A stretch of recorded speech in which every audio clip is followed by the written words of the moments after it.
April 30th is International Jazz Day. Jazz, the cool music, born in the cradle of the Civil War.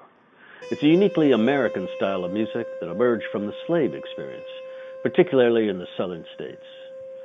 It is deeply rooted in the rich musical and cultural traditions of Africa, and heavily influenced by European classical music. New Orleans is generally considered to be the birthplace of jazz, and now jazz is played all over the world. It's a symbol for freedom and empowerment, and a statement against injustice and oppression. I had a jazz teacher named Macy Blackman in the East Village of New York City in the mid-1970s. Macy wouldn't even consider taking me on as a student unless I had 8 years classical training, minimum. Because, as he said, you got to know all the notes before you can learn to forget them. Our lessons went like this.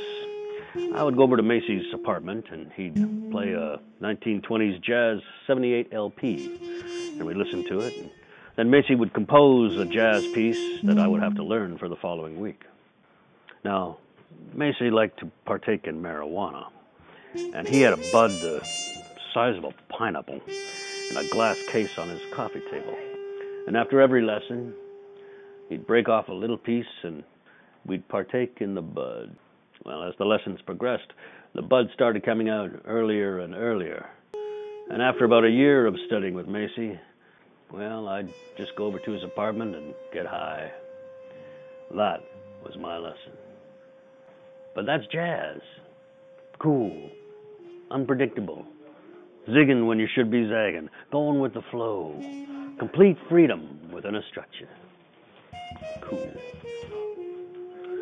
I'll play some jazz for you right now. There's a little piece I'll call Afternoon Serenade.